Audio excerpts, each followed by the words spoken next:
Você vai iniciar aqui agora um curso completo de legislação de trânsito. Um curso que a gente vai ver todas as etapas do processo de habilitação. Durante a aula, eu vou te passar as questões que mais caem na prova. Meu nome é Adimar Fonseca. Vamos divertir, então? A gente tem que começar, focar numa formação de condutores.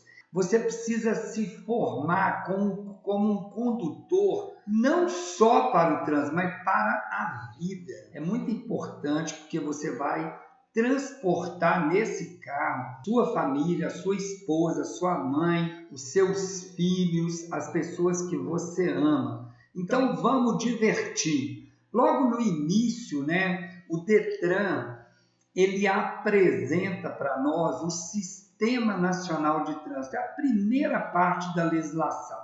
Então eu criei esse esquema aí, eu dividi para você perceber que o Sistema Nacional de Trânsito, que é mais conhecido como SNT, ele também cai na prova essa abreviação, Sistema Nacional de Trânsito. Às vezes o aluno não dá muito significado para essa sigla, mas ela cai na prova. Logo depois, a gente tem os órgãos normativos. O que é um órgão normativo? É um órgão que vai criar leis, normas. Então, a gente tem um órgão que é o CONTRAN, que ele é nacional, ele está lá em Brasília, Nós temos o CETRAN. O CETRAN, ele está em todos os estados do Brasil. E lá no Distrito Federal tem o CONTRADIF. Qual que é a diferença? Só o nome, Porque lá é a capital federal, ok? São órgãos normativos. Daqui a pouquinho eu vou falar mais do CETRAN, tá? Ele é muito importante. E os órgãos executivos de trânsito? Tem o DENATRAN, o DETRAN, o DENIT e o DR. Olha, o DENATRAN é ele, olha aí uma questãozinha de prova, vai de lambuja aí, O DENATRAN é responsável pela emissão da carteira de habilitação. Porém, ela é delegada para os DETRANs. Por que é delegada? Porque o DENATRAN só tem um lá em Brasília, DETRAN tem um em todos os estados, ok? Aí a gente tem o DENIT, que é o Departamento Nacional de Infraestrutura e Transporte, tem o DR, que é o Departamento de Estradas e Rodagem, um é federal, o DENIT, estadual é o DER, são órgãos executivos. Show? Órgãos fiscalizadores, tem a Polícia Rodoviária, tem a Polícia Militar Rodoviária, tem a Polícia Militar, tem a Guarda Municipal, São os órgãos fiscalizadores. E, não menos importante, mas extremamente importante, nós temos o órgão recursal, que é a JARI ou JARI. O que é a JARI? O que significa?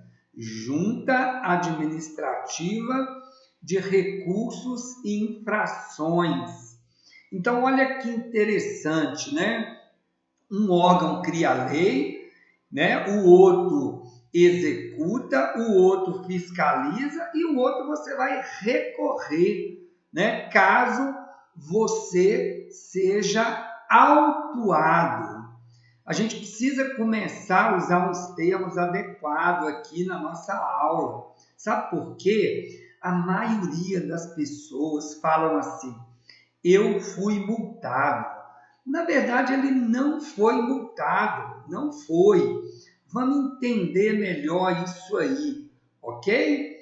Então, eu montei aqui um esquema bacana para facilitar aí para você.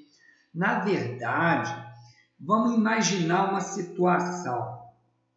Você foi parado numa blitz, né? E o agente identificou que você estava sem o cinto de segurança, né? Infração grave, 5 pontos na carteira. Tá, tudo bem, mas no primeiro momento o agente vai fazer uma autuação. Então não é uma multa, a autuação ela não tem valor financeiro ainda, né? Então naquele momento o agente fez uma autuação. Essa autuação tem 30 dias para virar notificação. O que é uma notificação? É quando chegar na sua casa um documento falando que você estava numa determinada avenida e que você estava sem o cinto de segurança, no caso do nosso exemplo, né? Então, é importante saber que o prazo para isso acontecer é até 30 dias. Legal?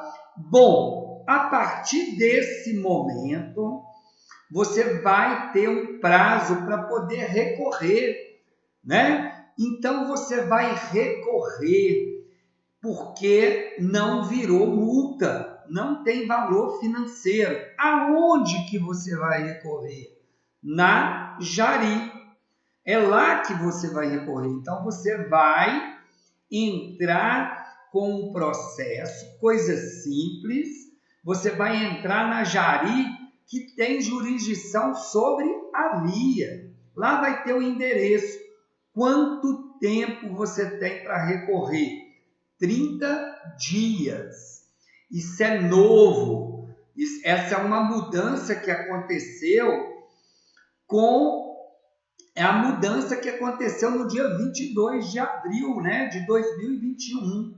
Era 15 dias, agora é 30, ok? Mas não tem só isso, tem mais. Hoje a gente tem a possibilidade de ser notificado de maneira impressa, mas tem também a maneira virtual. Hoje existe a plataforma virtual que você se cadastra.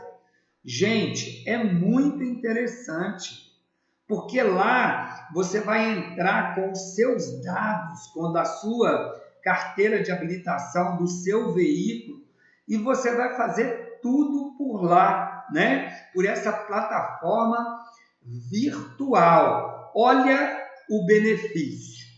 Quando você tem uma infração de trânsito e ela já se tornou uma multa e você tem que pagar, você tem um desconto de 20% se você pagar até a data do vencimento.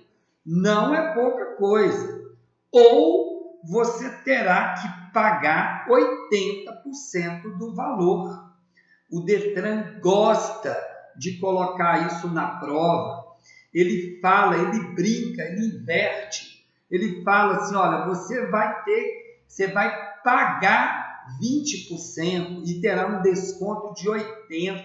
Pegadinha, não é verdade.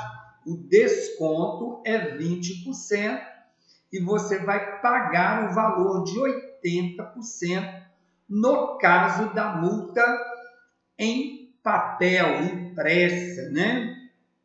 Que você foi notificado na sua casa. E agora você tem um sistema virtual. O desconto é muito interessante. Ele é 40%. O infrator paga 60%. E é nessa plataforma que você recorre também. É tudo lá. Então, você tem a opção do desconto dos 40% se você fizer o seu cadastro nessa plataforma. Show de bola? Lembra que eu falei, olha, eu vou explicar para você sobre o CETRAN, né? Quando você vai recorrer de uma multa, você, na primeira instância, lá na Jari, você não tem que pagar nada. Você não paga. Sabe por que você não paga? Porque no momento da notificação não existe valor financeiro. Tem um código, né, de acordo com uma infração que você cometeu. Vai virar multa. Então, você não paga. Porém, essa é a primeira instância. A segunda instância é lá no CETRAN, né? Lembra que eu falei que eu ia... Ó, gente, vou falar mais um pouquinho do CETRAN. O DETRAN adora cobrar na prova qual é a segunda instância da Jari. A segunda instância da Jari é no CETRAN, né? Ok? Então, existe um CETRAN em todos os estados. Bacana? Fixa isso aí, porque isso é importante. E quero lembrar que na segunda instância, você só pode recorrer se você pagar a multa, tá ok? E se você ganhar, você vai ter os valores devolvidos. Você vai ter que solicitar essa devolução através dos órgãos competentes.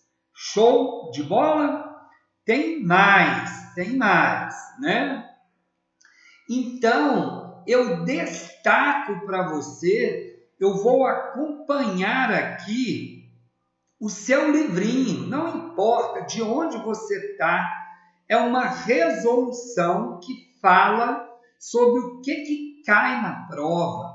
Então, essa lâmina que está aqui, que a gente está vendo, eu já disse tudo que está nela. Eu estou mastigando o conteúdo para você, tá? Então, é só prestar atenção na minha fala, porque você vai ter sucesso.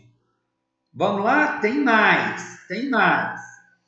E aí o DETRAN, ele está previsto que a gente fale, né, sobre a educação para o trânsito. Olha, a educação para o trânsito cai pouquíssimo na prova do DETRAN, mas eu disse no início dessa aula que nós vamos aprender educação para o trânsito para ser condutores bem formados, mas para a vida, né? Então é importante que a gente aprenda a fazer o que tem que ser feito da melhor forma possível.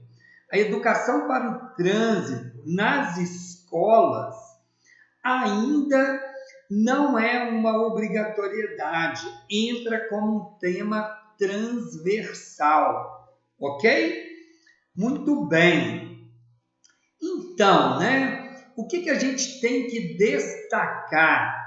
Que o percentual de 10% do total dos valores arrecadados destinado à Previdência Social do prêmio do seguro obrigatório de danos pessoais causados por veículos automotores, o DPVAT. Em outras palavras, 10% do DPVAT vai para a Previdência Social. Show? Isso é importante saber, ok? Bom, o que eu fiz aqui, né? Eu coloquei aqui dicas, questões de prova. Então, qual é a ideia, né? É passar um pouco de conteúdo e logo depois entrar com as questões que caem lá na prova do DETRAN, sem perder tempo. Então, qual é o slogan? Cai na prova e como cai? Como que cai? Sabe por que eu coloquei assim? Porque o aluno ele tem que aprender como que aquilo que o professor está explicando, como que cai na prova. Então, tá aí, ó, tem uma questão bacana. Qual órgão tem competência de julgar os recursos interpostos pelos infratores? Resposta: jari ou jari. Ok? Se perguntar qual é a segunda instância, você vai responder que a segunda instância da jari é no CETRAN. Lá no CETRAN tem uma jari. Bacana? Show de bola? Tem mais, né? Cai na prova e como cai. Então, olha aqui. São órgãos técnicos tendo por principal finalidade efetuar estudos e oferecer sugestões para as decisões do CONTRAN sobre assuntos específicos. Resposta: Câmara Temática. Gente, vai uma dica de ouro, né? Eu quero falar um pouquinho da Câmara Temática. A Câmara Temática, ela está junto ao CONTRAN. De que ela é formada? Por quem é formada? Por representantes do Sistema Nacional de Trânsito. Tem representante do CONTRAN, do DENATRAN, do CETRAN, da Polícia Militar. Qual é a função da Câmara Temática? Ela sugere leis. Para quem? Para que as coisas mudem. Quer ver um exemplo interessante, né? O policial militar, quando o Código de Trânsito foi criado, não existia algumas infrações que existem hoje, né? Então, quem que deu sugestões? Quem são os órgãos fiscalizadores, né? A gente pode citar, por exemplo, o uso de álcool na direção, infração gravíssima com fator multiplicador por 10. Não se preocupe, eu vou explicar isso lá no conteúdo sobre infrações, né? É apenas um exemplo.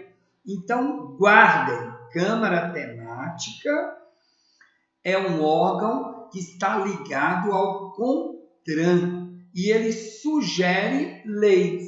Show de bola? E aí, ó, mais uma questão de prova. Cai direto essa questão de prova no DETRAN, gente. A qual órgão compete expedir a CNH? Quem vai expedir é o DETRAN, sob delegação do DENATRAN, ok? Essa daí cai na prova direto. Não vamos deixar essa questão passar. Então, o órgão que compete à expedição é o DETRAN, mas é delegado pelo DENATRAN. Tem mais, tem muito mais, né? Então, o Sistema Nacional de Trânsito é composto por... Eu já dei aí uma canja lá no início, né? Eu resumi 5 páginas do livro em um esquema e eu te dei de bandeja, tá aí, ó, órgãos normativos, órgãos executivos, órgãos fiscalizadores e recursais, né? Então, tá aí o Sistema Nacional de Trânsito. Show? Vamos mais uma questão. O DENATRAN está vinculado a qual ministério? Ao Ministério da Infraestrutura. Cuidado com essa questão, ela é muito atual. Antes, era o Ministério das Cidades, não é o Ministério da infraestrutura, que virou um ministério único, ok? Vamos lá, tem mais coisas, né? Então, eu vou direto ao ponto, sem perder tempo. Requisitos para habilitação. Não vamos perder tempo, né? Então, aí você tem o candidato, ele tem que ser penalmente imputável. O que é isso? Ele tem que ser maior de 18 anos. Ele tem que... Essa é a maioridade penal. Por quê? Porque o Código de Trânsito Brasileiro está vinculado ao Código Penal, né? Então, tem crimes lá dentro do Código de Trânsito Brasileiro. Então, você tem que saber ler e escrever, tem que ter documentos de identidade e CPF. O processo de habilitação, ele vale por 12 meses. Então, a partir da data da sua inscrição, ok? Mas não esqueçam, o curso teórico, técnico, esse curso que eu estou dando aqui, ele vale por 2 anos. E o curso prático de direção também vale por 2 anos, ok? E o exame médico, agora, com a mudança que aconteceu, vale por 10 anos, né? Até 50 anos de idade. Depois de 5 em 5 anos, até 70. Depois dos 70, de 3 em 3 anos. Eu estou dando aí questões de prova atualizado. Fiquem atentos porque tem mais, tem muito mais, ok?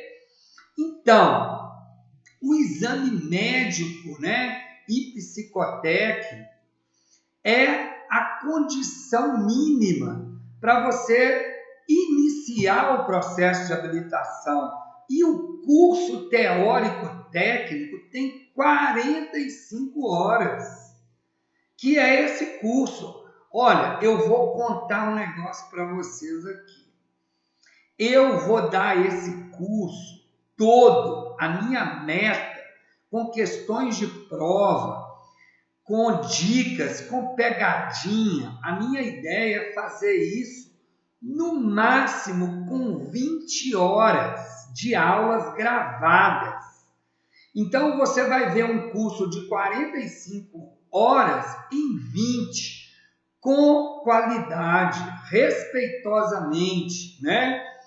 Então, é importante que você participe de todas as aulas, né? Que você vá lá no canal, que você vai ter todas as informações. Autoescola Web, ok? Entra lá que você vai receber, a partir do momento que você se inscrever no canal, você vai receber tudo que eu fizer de novo, você vai receber. E olha, não é só aula de legislação. Eu também vou dar dicas de direção, né, para que você tenha sucesso no seu processo de habilitação, ok? Vamos falar um pouquinho da categoria ACC. O que é essa categoria? É uma categoria que a gente diz o seguinte, que é autorização para conduzir ciclomotor, ok? Vamos direto ao ponto.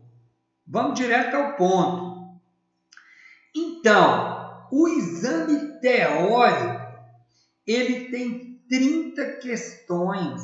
Você tem que acertar 21 ou 70% da prova, ok?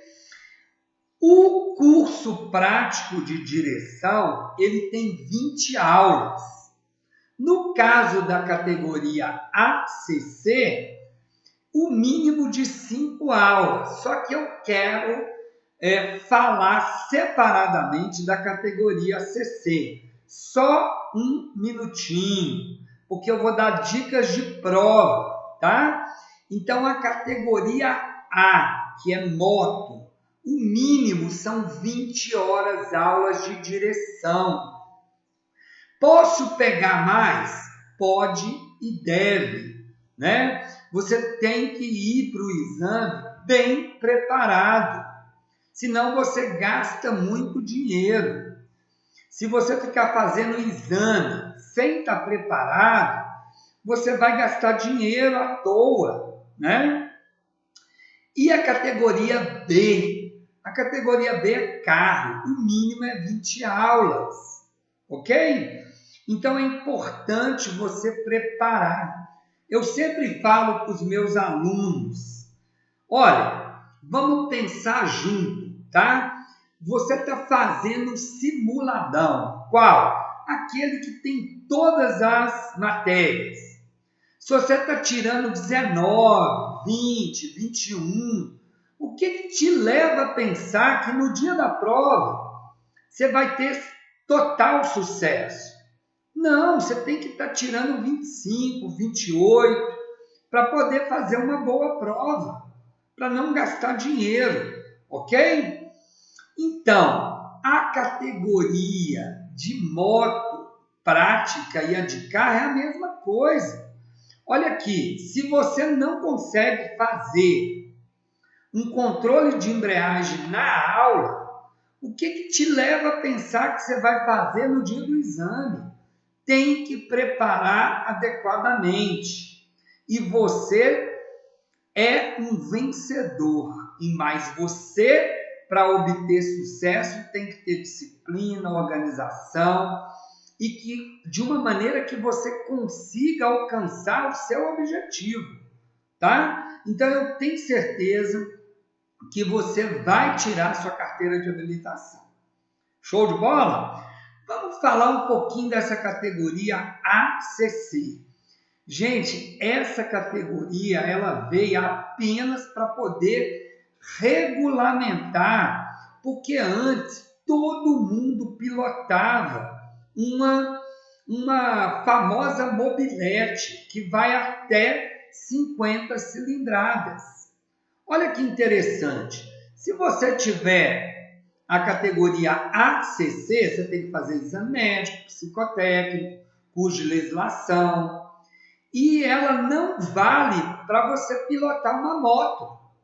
Para que você vai tirar uma categoria ACC? Você tem que ter 18 anos, né? Então veio para poder regulamentar, ok? Muito bem. Hoje as aulas de legislação ela pode ser presencial e virtual, né? Então hoje existe a biometria, que a gente conhece, das digitais, do dedo. Você vai colocar lá o seu dedo e vai confirmar sua presença. Inicia e fecha a aula. E agora, né, nós temos a biometria facial, que são as aulas virtuais, que na minha opinião são sensacionais, né? Que é muito bacana, que tem você tem a mobilidade de assistir de onde você quiser. Olha que bacana, né? E você deve ter a disciplina de seguir adequadamente, que dá tudo certo. Tem mais e muito mais. Então vamos lá. Você fez o exame médico, fez o curso teórico técnico, passou na prova, agora você vai para aula de direção, tanto de carro quanto de moto. O que você precisa? Você vai solicitar na autoescola a LADV. O que é a LADB? É a licença de aprendizagem. Cai na prova a sigla LADB, né? Licença de aprendizagem de direção veicular. Show de bola? Vai uma dica de ouro, tá? Não dirija sem o acompanhamento, a presença de um instrutor, porque você poderá ter a sua licença suspensa por 6 meses. Não é pouca coisa, né? Não é pouca coisa. Fiquem atentos, ok? Show de bola? Tem mais, tem muito mais. Então, a primeira habilitação, olha, eu vou fazer um resumo dessa lâmina, do seu livro, né?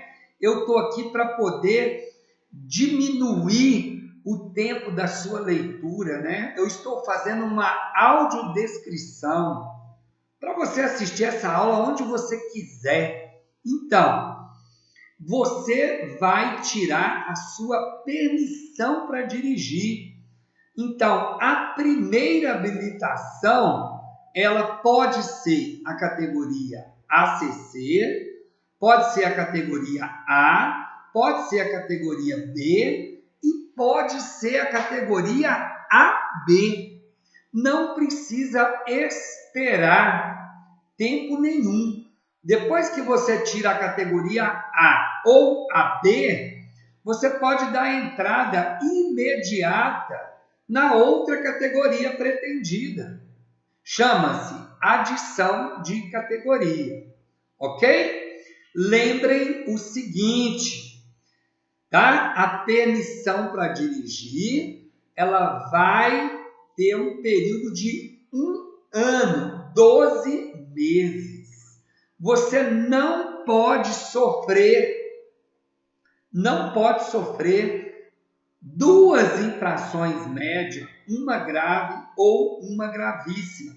Senão você vai ter a sua permissão cassada. O que é isso? Você vai perder a sua permissão. Vai ter que começar do zero. Tem que esperar algum período? Não. Isso cai na prova, tá? Se você tiver a sua permissão para dirigir cassada, você pode iniciar imediatamente, diferente da Carteira Nacional de Habilitação. Se você tiver ela cassada, você só vai poder dar entrada no processo depois de 2 anos. O que perde? Perde tudo. Perde o exame médico, perde o curso teórico, o curso prático, perde todo o processo. Show? Tem mais. Eu marquei aqui, né, na categoria A, uma pegadinha de prova. Então, como que é essa pegadinha? Ela cai assim, ó. Para você fazer o exame prático de direção de moto, a motocicleta ela tem que ter no mínimo quantas cilindradas? Eu gravei aí para você, ó, acima de 120. 120 pode? Não pode.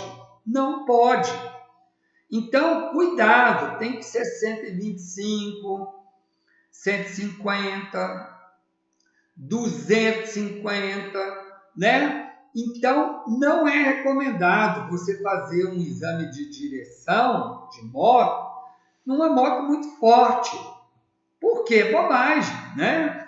Você vai ter muito mais dificuldade para poder fazer um bom exame. Então, o ideal é uma 125, uma 150. Nós vamos falar sobre isso também, ok? Então, fica aí a dica. categoria B. Eu vou diminuir esse tanto de coisa que está aí, né? Então, o veículo, a categoria B, é para automóvel. São veículos até 8 lugares, excluindo o condutor. Bacana? Excluindo. Então, excluindo, o total seria quantos? 9, né? Então, tomem cuidado, que isso também dá uma pegadinha. E o veículo tem que ser até 3.500 quilos. Show? Então, a categoria B, automóvel. Tem mais. Categoria C. São veículos, né, até 6.000 quilos. Ok? Então, cai muito na prova a categoria C. Como que cai na prova? Gente, cai assim, olha. O veículo, a pessoa, às vezes, ela pensa que ela tem a categoria C, ela pode pilotar uma moto. Não pode. Ela pode dirigir todos os veículos da categoria B, mas a moto não, é separado. Então, são veículos até 6.000 quilos. O que mais? Categoria D. Olha, na categoria D também tem uma pegadinha. Qual é a pegadinha? Olha lá, o exame de direção da categoria D, o veículo tem que ter uma lotação mínima de 20 lugares. 20 lugares pode? Pode, né? Diferente da moto, que é acima de 120 cilindradas. 120 pode? Não. Né? Então, aqui na categoria D, é acima, é o mínimo de 20 lugares. Show de bola? Então, são micro-ônibus, ônibus. Lembrando, nós vamos detalhar essa categoria aí daqui a pouquinho. Categoria E. São veículos articulados acima de 6.000 quilos. São as carretas, né? Então, tem que ser um veículo articulado, tem que ser uma carreta para poder fazer o exame na categoria E. Nós vamos falar mais também da categoria E daqui a pouquinho. Vamos divertir aqui. O que cai na prova, né?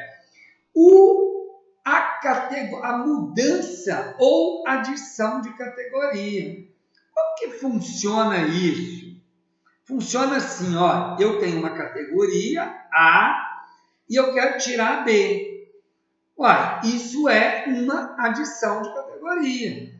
É menos aula, é só 15 aulas. Tanto para a categoria A para B, da B para A, da B para C, da B para D, da D para E, não importa. Todas são 15 aulas. No caso, né, da adição da categoria ACC, o mínimo é de 5 aulas. Mas ninguém vai perder tempo com essa categoria, como a gente já explicou, ok? Ela veio apenas para poder regulamentar. Vamos entrar em detalhes aqui agora na adição de categoria. Mas antes, eu preciso dar uma informação nova. O candidato ao processo de habilitação, ele pode fazer a categoria A e B ao mesmo tempo, se ele quiser, mas ele tem que optar no início, lá no exame médico e psicotécnico, ok? Porém, tem uma coisinha aí, tá? Presta bem atenção. Eu estou no ramo de autoescola há mais de 25 anos, né? Eu sou instrutor de legislação, sou instrutor de direção, sou diretor geral, sou diretor de ensino de autoescola, sou examinador de trânsito. Eu não examino aqui em Belo Horizonte, porque em Minas Gerais são policiais civis. Hoje é policial civil, né? Fala-se em mudanças, mas tem estado que tem um órgão para isso. Eu tenho curso de examinador. Eu estou dizendo isso, sabe por quê? Eu, enquanto profissional, eu não recomendo as duas categorias ao mesmo tempo. Por quê? Porque você não vai poder pegar a sua habilitação assim que você tirar a primeira categoria. Então, vamos supor, você tirou a categoria A. Bacana. A carteira não vai vir. A permissão não vai vir. Você vai ter que esperar tirar a categoria B para poder pegar as duas juntas.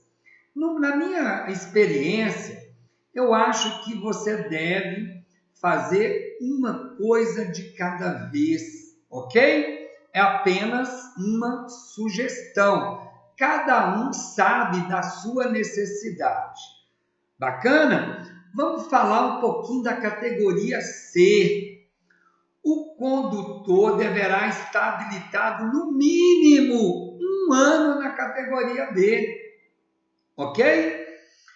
Ele não pode ter cometido, infrações graves ou gravíssimas, ou ser reincidente na média. Só que na categoria D e na categoria E, esse quesito mudou. Você não pode ter mais que uma gravíssima. Até uma gravíssima você pode mudar de categoria. Isso é novo, ok? Vamos lá. Na categoria C, não precisa ter 21 anos. Não precisa, tá? Mas na categoria D e E, você tem que ter 21 anos de idade, ok? No caso da categoria D, você tem que ter no mínimo 2 anos de B, ok? Ou no mínimo 1 ano na categoria C para tirar a categoria D. Show de bola? Já na categoria E, você tem que ter no mínimo 1 ano na categoria C, ok? Para poder tirar a categoria E ou já ter a categoria D, ok? Show de bola? Gente, é muito tranquilo, tá? Basta você ter determinação que você tira a carteira de habilitação que você quiser. Eu acredito em você, você é uma pessoa competente e a carteira de habilitação tem uma função social na vida das pessoas. Você vai melhorar o seu emprego, você vai melhorar a sua autoestima, você vai ficar mais independente, você já faz sucesso e vai fazer muito mais. Conte comigo para você ter sucesso. Show? Vão mais, tem mais, né?